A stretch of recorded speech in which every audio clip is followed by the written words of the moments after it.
Hi, my name's Scott Murray and I'm the president of a company called Data Angel Policy Research. The videos that you see below were prepared by Data Angel in collaboration with Bow Valley College in Calgary, Alberta, and with funding support from Human Resources and Skills Development Canada.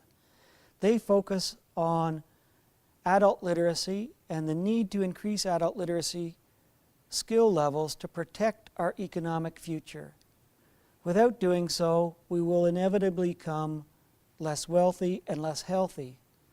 The plight of Canada's Aboriginal populations is particularly acute.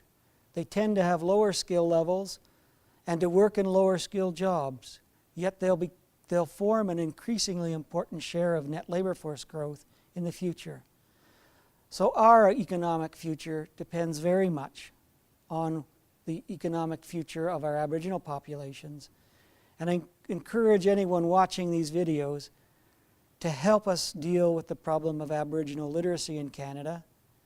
And hopefully by doing so, we'll become more competitive collectively and eminently fair as a society.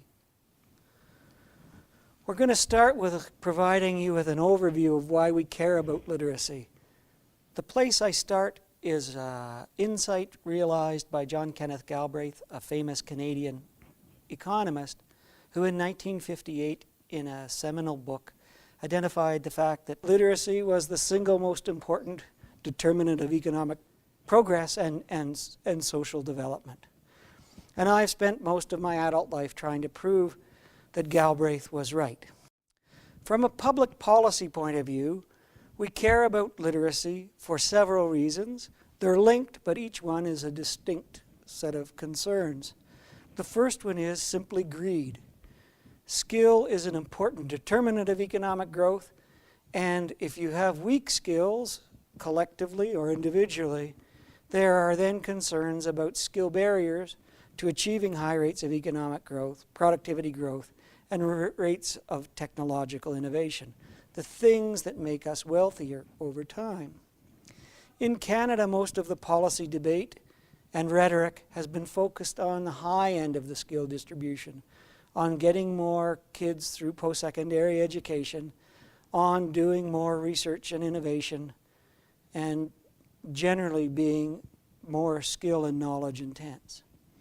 Our work is focused on the other end of the skill distribution, on the skills of the average worker and what those skill levels imply for our future economic prospects.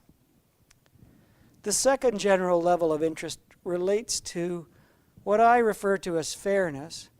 Skill differences are responsible for most of the social inequality in all of the things that Canadians value most. In employment and income and the ability to earn those things. In people's health, in their levels of engagement in the general society and democracy. And so if we want to reduce those inequalities that are skill-based, investment strategies in skill, increasing the supply of skill, will have positive benefits and make the society more fair. Our third level of interest has to do with parsimony. It's getting the most out of our tax investments. Canadians still invest an enormous amount of money to fund our healthcare system, our education system, our social welfare system, our justice system. And what we get out of those investments depends very much on the skill levels of the individuals who are being served. Again, investments in raising literacy levels could yield impressive economic returns. And finally, a special concern to minority populations, particularly Aboriginal populations in Canada, that literacy is a tool that enables full and equal participation. It's also a tool that supports linguistic and cultural preservation. It gives you something to manage and self-determine your own future. We summarize this general policy interest in literacy as something that we should care about. I'm now going to turn to perhaps the most troubling part of the presentation, in that literacy is important. We've just talked about why. Now we're going to talk about why it's going to become so much more important in the future. And ignoring literacy will bring along very grievous economic consequences.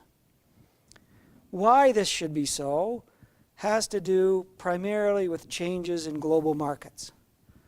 The first change is that markets have become freer, so now we can sell to anyone, anywhere in the world, and so the market for any Canadian firm that can become competitive is 6.5 billion people, and that represents huge opportunity for Canadian firms. Again, provided they have the skills to be competitive in a global market. The reverse side of this coin is a little more problematic.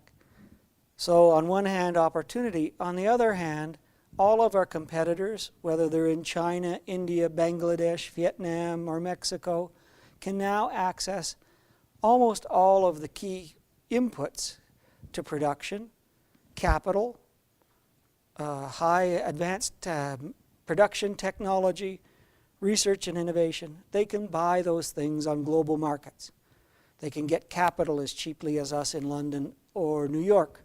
They can buy the same German or Japanese robotic production technology. And they can hire the same rocket scientists from any number of global research and innovation centers, universities, research centers, whatnot. And so all of the advantage we used to get from those things by having access to cheaper capital and better technology have evaporated. Multinationals are part of this problem. They, as institutions, have a great interest in moving production to the lowest cost location. And so the movement to outsourcing that we've seen, where Canada has lost jobs first to Mexico and then to the Far East, is going to continue as multinationals move production and improve their bottom lines. Communication technologies, transportation networks, computing, the internet have all amplified the rate at which these changes take place. So what used to take a company years to move a plant, they can now do it in a matter of a few weeks. If this were not bad enough, something that is inherently good is happening in the developing world. They're investing massively in education, and that's having the effect, as one would expect, a hugely increased supply of these economically productive skills like literacy. So taking China as the example, their whole labor force is not as skilled as ours, but the top 25% of their workers are more skilled than our entire population.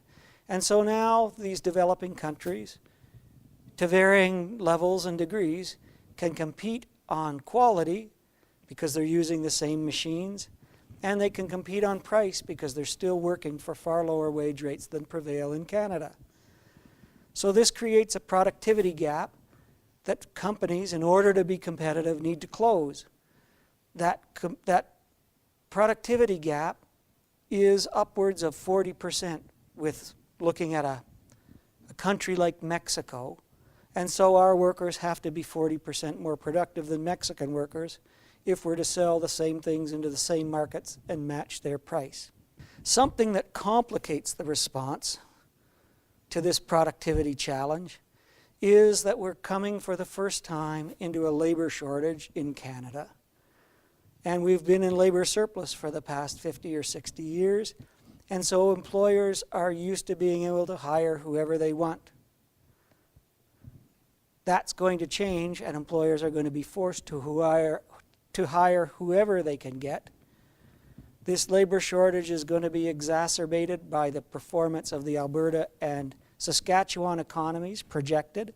They will suck workers from the rest of the country. So in many provinces, the people who stay home and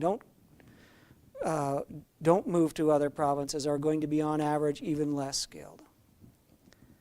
Employers aren't ready to wake up to this problem yet because for the past 50 years we have been successful.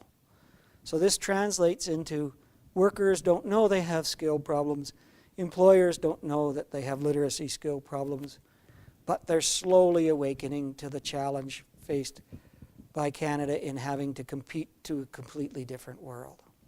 So that's why we need to care more in the future.